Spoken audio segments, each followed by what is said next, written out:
Creating a thinking environment is a deeply human act, one built on trust, safety, and respect. But with that trust comes responsibility. As facilitators, leaders, or thinking partners, we hold space for people to think freely, and at times, that thinking can touch raw emotion or personal truth.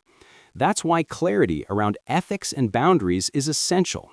It protects both the thinker and the partner, ensuring that the time to think process remains a space for insight, not intervention. In this section, we'll explore what ethical practice looks like in time to think, how to recognize the limits of our role, how to respond when emotion or distress surfaces, and when it's right to pause or refer on. These boundaries aren't restrictions. They're safeguards that keep the process pure, respectful, and effective. They remind us that our job isn't to fix people, but to create the conditions in which they can think for themselves, safely, honestly, and with dignity. One of the most important aspects of running a thinking environment, especially thinking partnerships, is understanding where the boundary lies between supporting thinking and providing therapy.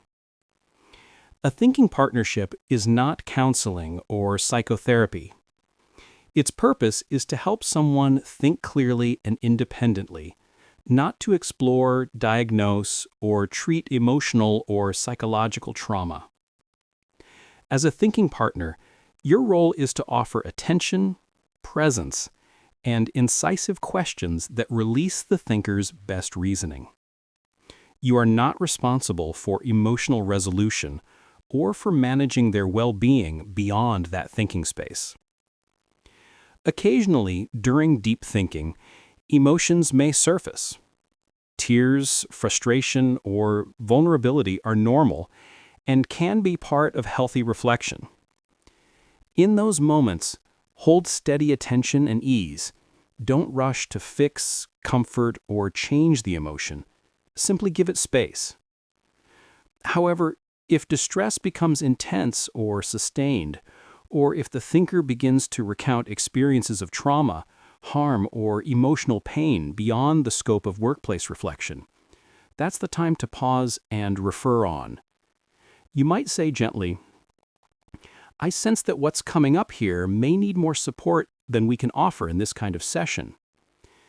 Would you like me to help connect with HR or the Employee Assistance Program?" Referring on is not rejection. It's responsible care.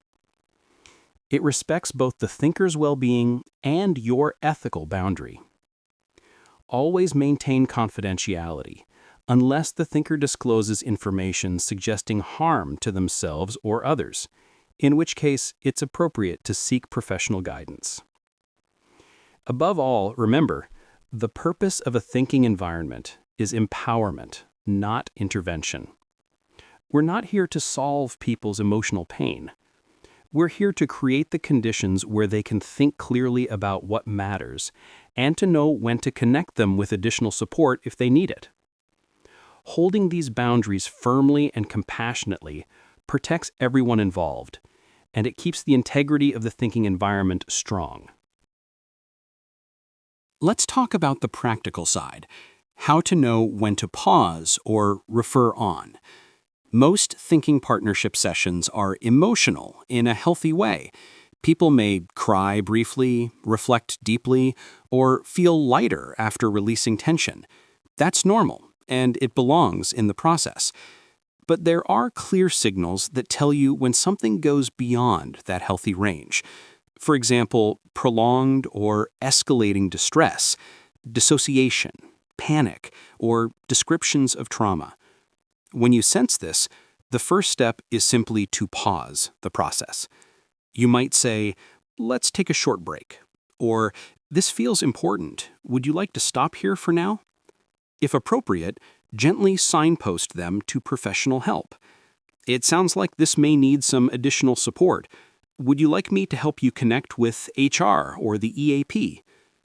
Always follow up afterwards, a brief message to check they're okay, but never probe for personal details. Referring on is part of good ethical practice. It doesn't weaken the thinking environment, it strengthens it because it maintains integrity, respect, and safety for everyone involved. Every facilitator or leader who creates a thinking environment holds a position of trust.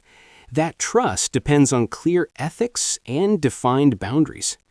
The purpose of a thinking partnership is to help people think clearly and independently. It is not to provide therapy or emotional treatment. The first ethical principle is clarity of role. As a thinking partner, your responsibility is to offer attention and incisive questions that help the thinker generate their own insight. You are not a counselor, coach, or therapist in this space. The second is attention, not intervention. You're there to hold presence, not to fix. Advice, interpretation, or analysis changes the nature of the process. Your stillness and curiosity are enough. Third, we hold empowerment, not dependency. The goal of the thinking partnership is to help the thinker strengthen their own capacity for reasoning and self-trust. It's not to create reliance on the listener or the structure.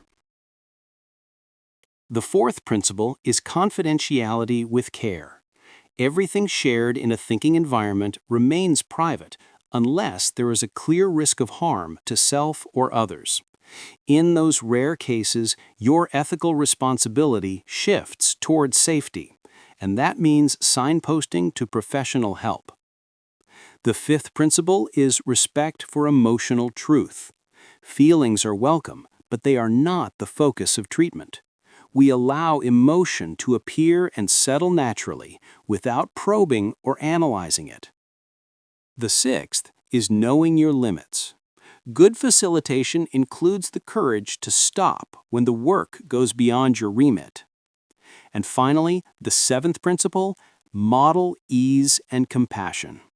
Boundaries don't need to feel cold or clinical. They can be firm and kind at the same time. Holding that balance protects both you and the thinker and keeps the integrity of the thinking environment intact. Even in the safest environments, emotion sometimes rises to the surface. In most cases, this is a sign that thinking is deepening, that truth is becoming clear. But occasionally, emotion crosses a threshold where the conversation moves beyond the scope of a thinking partnership. Healthy emotion sounds like reflection, frustration, or brief tears that pass naturally and lead to insight or relief. That belongs in the room. However, if you notice signs of overwhelm or distress, such as prolonged crying, panic, shaking, or an inability to think or speak, it's time to pause. If the thinker begins recounting trauma, abuse, or experiences that would require clinical or therapeutic processing, that is also a signal to stop. When these signs appear, the first step is always to slow down and pause the process.